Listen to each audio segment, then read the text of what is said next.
And as this is the beginning of our stewardship season, I would like to invite Beth Billings to come forward and offer a ministry moment.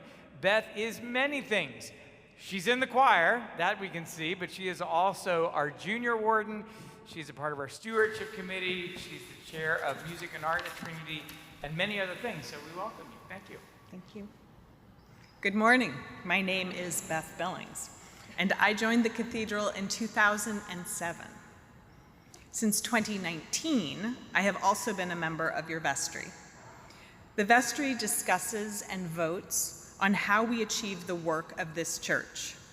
We talk a lot about how to grow.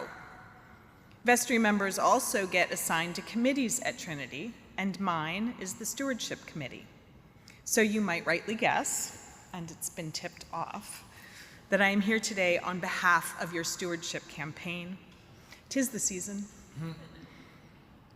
I made my first financial pledge to the Episcopal Church as a 10-year-old when my cousin Noel started bringing me to church every week. Noel was my godmother and a lifelong Anglican. She taught me about pledging, made sure that I had my own envelopes, and helped me decide on the amount to give. Back then, I pledged 50 cents, which was half of my allowance. In 1976, my relationship with money was very concrete. Let's face it, I was 10. My relationship with everything was very concrete. I received $1 and spent some on a candy bar, Butterfinger, and a small order of French fries at the Burger King each Saturday, and then I put 2 quarters in my envelope into the plate on Sunday. The nickel that was left over, I was saving for my pet rock. As I got older, things changed. I left home for college and for about 8 years stopped going to church regularly. I returned when we were making plans to get married in 1993. But I did come back, and I have attended church regularly and as a pledging member ever since. Today, Noel is long gone. My relationship with money is no longer concrete. Today, when I think about money, I think about making sure that I can live within my means and still contribute to the financial security of my child. But Noel showed me that you put your money where your mouth is, or your treasure where your heart is, and support the things you believe in. Since I was 10, that has meant church. But it's been a long time since someone helped me to think about how much I should give, and in the absence of the guidance of my godmother, I still have to decide what to pledge. So first, let's just look at that part, pledging. For contrast, consider this. I own a retail store, and if you ask me today, how much money will you make at the store, I will say, I don't know. I don't know because my customers, although awesome, are not pledged to support my business every day. Of course not. That would be crazy. It makes planning for the future a bit of a best guess, though. Thankfully, our cathedral works on a very different basis than the store. The cathedral is able to function and continue existing because of 2 things, and the first one isn't our pledges. It is our endowment. The cathedral endowment is an amazing gift. It was established over a century ago by the members who built our church. Some put in a lot, some put in a little. They did it looking forward to a future they could not predict, because big, old, beautiful buildings need a lot of money to preserve and run. The size of it means that with judicious use and careful stewardship, we are literally able to keep a roof over our heads. That money remains very carefully invested, and it is the interest from it that supports over 80% of our budget. The second thing that the cathedral works on are our annual pledges.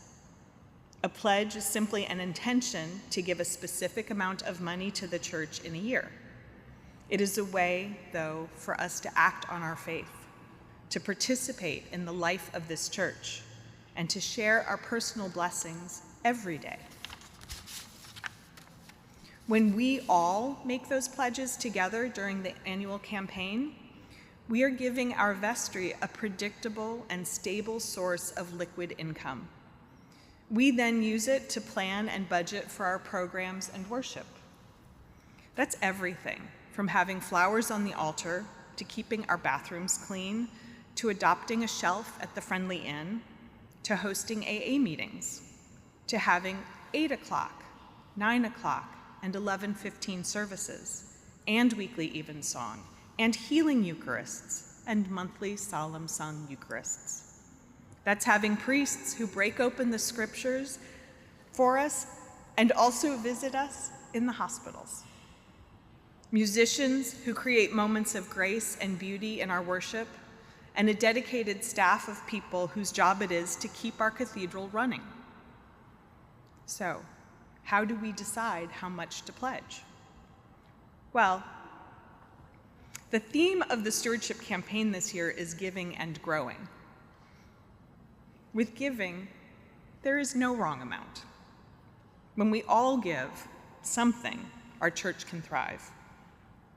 In the second letter to the Corinthians, Paul offered us this: "Each of you must give as you have made up your mind, not reluctantly or under compulsion, for God loves a cheerful giver, and God is able to provide you with every blessing in abundance, so that by always having enough of everything, you may share abundantly in every good work." I believe that. God has always given each of us enough to share. The Episcopal Church encourages transformational giving through the biblical tithe of 10%. Think about if we all gave 10%, how we could grow. But realistically, 10% isn't for everyone, certainly not right at the start. But any percent is something, and it is good to have the will to grow. Gather information, look at your finances. What do you actually spend on the things that you love? Practically, if you have never made a pledge before, you can start small and know that you can change your pledge if your circumstances change. You can also consider on how often to give, once a year, weekly, or monthly. Any way you choose is great. If you have previously made and fulfilled a pledge, take a moment to be thankful. We certainly are. Then reflect. Were you transformed? Giving to Trinity transforms me in many ways. I feel less helpless about the world because my gift to Trinity itself funds ministries that make our city better and changes people's lives. I love the beauty of our building, and my gift helps to secure that it will be here to welcome generations to come. I am uplifted and fed by the music of Anglican worship. My gift means that music will continue to be made and shared. I am challenged by our preacher's words every Sunday. My gift supports recordings and live streams to make our sermons available wherever you are. The list could go on, but I won't. A few years ago, I realized I had not grown my own pledge for a while. I hadn't been paying attention. After discussion with my husband, I increased it. Now I try to be mindful of my giving every year. I have used pledge envelopes when I was little, then made monthly automatic payments when I started banking online. 2 years ago, I learned about donor-advised funds and set one up to fulfill my pledge in a single yearly payment. Now I am thinking about legacy and what to leave Trinity in my will. Noel taught me that the offerings we make are a vital part of our worship, as meaningful as prayers and thanksgivings. It's another way to express our faith. That means when I do sit in the congregation, I always put something in the plate, even if it means scanning the QR code with my phone because I forgot cash. I looked back at my own giving to speak with you all today and realized I do have words of advice. Start now. Give what you can, and be open to all the ways that you can grow. Thank you for listening, and as a member of your stewardship committee, thank you for all the ways that you support Trinity Cathedral.